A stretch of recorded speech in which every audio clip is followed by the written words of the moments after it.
Delhi NCR में बीती रात से लगातार बारिश हो रही है। आसमान में अब भी बादल छाए हुए हैं। बारिश की वजह से तापमान में भी गिरावट आई है। मौसम विभाग ने अलर्ट जारी किया है कि दिल्ली, गुरुग्राम, नोएडा, गाजियाबाद समेत पूरे एनसीआर में दिन भर बारिश हो सकती है। रात भर हुई बारिश की वजह से सुबह काम पर जाने वालों को दिक्कत हो सकती है। कई जगह सड़कों पर बारिश के बाद जल जमाव है। सड़कों पर पानी जमा होने से ट्रैफिक जाम की समस्या है। केरल में बेहिसाब बारिश ने एक बार फिर लोगों को दहशत से भर दिया है। बारिश के साथ लैंडस्लाइड और फ्लैश फ्लड की वजह से भारी तबाही हुई है। अब तक 26 लोगों की जान जा चुकी है। सिर्फ कोट्टयम में 13 लोगों की मौत हुई है। एनडीआरएफ की टीम राहत और बचाव में जुटी है। राहत कार्य में तीनों सेनाओं की मदद ली जा रही है। दक्षिण भारत के साथ उत्तर भारत के पहाड़ी इलाकों के लिए भी भारी बारिश की चेतावनी की गई है।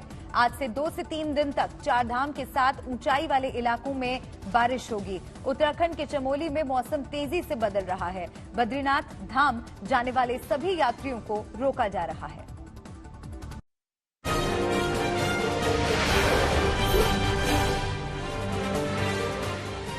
कश्मीर में आतंकवादियों की कायराना हरकतें जारी हैं, जो लगातार गैर कश्मीरियों की टारगेट किलिंग को अंजाम दे रहे हैं। शनिवार को 2 निर्दोष नागरिकों की जान लेने के बाद रविवार को एक बार फिर 2 गैर कश्मीरी नागरिकों को आतंकवादियों ने अपना शिकार बना लिया। आतंकियों ने कुलगाम में घर में घुसकर बिहार के रहने वाले 3 लोगों को गोली मार दी। इनमें से 2 लोगों की मौत हो गई, जबकि एक घायल है। जिन्हें गोली मारी गई वो सभी मजदूर थे। मारे गए 2 नागरिकों की पहचान राजा ऋषि देव और जोगिंदर ऋषि देव के तौर पर हुई है। इस टारगेट किलिंग को 2 आतंकवादियों ने घर में घुसकर अंजाम दिया और अंधाधुंध फायरिंग करके 3 लोगों की जान ले ली, जिसके बाद पुलिस और सुरक्षा बलों ने इलाके की घेराबंदी कर दी है। लेकिन आतंकवादी घटना को अंजाम देकर फरार हो गए हैं। पिछले 10 दिनों में आतंकवादियों ने 9 गैर कश्मीरियों की जान लेकर अपने मंसूबे जाहिर कर दिए हैं। आतंकियों की इस करतूत के बाद सुरक्षा एजेंसियां और सुरक्षा अधिकारी कल बैठक करेंगे। इस बैठक में टारगेट किलिंग से निपटने के फॉर्मूले पर बात होगी। आतंकी हमले के बाद जम्मू कश्मीर के उप राज्यपाल मनोज सिन्हा ने बिहार के मुख्यमंत्री नीतीश कुमार से फोन पर बात की है। वहीं नीतीश कुमार ने आतंकी हमले में मारे गए दोनों मृतकों के परिवार को 2-2 लाख रुपए मुआवजा देने का ऐलान किया है। साथ ही भरोसा दिया है कि वो दुख की इस घड़ी में उनके साथ हैं।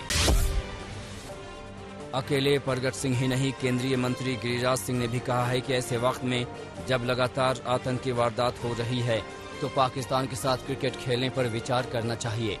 बिहार सरकार में मंत्री नीरज कुमार बबलू ने भी कहा है कि पाकिस्तान आतंकियों को पालता है, वो पूरी दुनिया के लिए खतरा है, इसलिए पूरी दुनिया पाकिस्तान का बॉयकॉट करे। नीरज सिंह ने कहा है कि पाकिस्तान के साथ भारत को क्रिकेट नहीं खेलना चाहिए।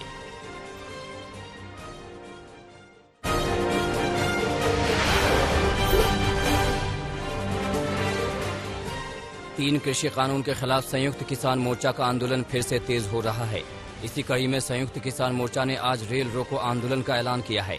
भारतीय किसान यूनियन के नेता गुरनाम सिंह चरूनी ने कहा कि सभी किसान भाई स्टेशनों के पास जाकर ट्रेनें रोकें।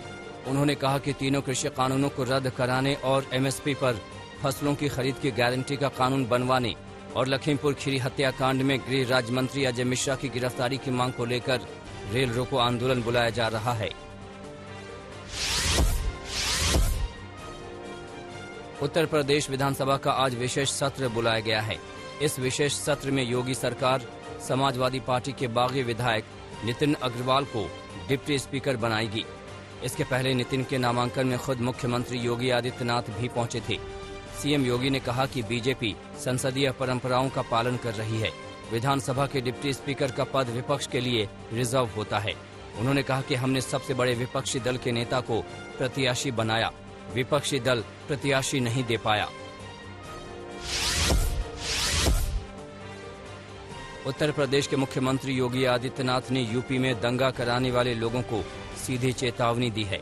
योगी ने लखनऊ में पिछड़ा वर्ग के एक कार्यक्रम में कहा कि यूपी में दंगा करने की सोच करने वाले सबसे पहले 7 पुश्तों का पट्टा करवा लें, क्योंकि दंगे में शामिल शख्स की 7 पुश्तों से भी हर्जाना लिया जाएगा। योगी आदित्यनाथ ने कहा है कि बीजेपी की सरकार ने 4.5 साल में यूपी में एक भी दंगा नहीं होने दिया। योगी आदित्यनाथ पर समाजवादी पार्टी के अध्यक्ष अखिलेश यादव ने भी करारा निशाना साधा। अखिलेश यादव ने कहा है कि मौजूदा समय में यूपी को योगी सरकार नहीं बल्कि योग्य सरकार चाहिए। अखिलेश ने करारा हमला करते हुए कहा कि इस सरकार को सिर्फ नाम, रंग और नेम प्लेट बदलना आता है। पिछले 4.5 साल में इस सरकार ने कोई काम नहीं किया। राजस्थान में किसानों के समर्थन में बीजेपी उतरी है। बीजेपी ने ऐलान किया है कि 28 अक्टूबर को गहलोत सरकार के खिलाफ पूरे राज्य में बीजेपी विरोध प्रदर्शन करेगी। बीजेपी की ओर से कहा गया है कि सूबे में फैले भ्रष्टाचार, बेरोजगारी और किसानों के मुद्दे पर बीजेपी के कार्यकर्ता सरकार को घेरने के लिए सड़क पर उतरेंगे।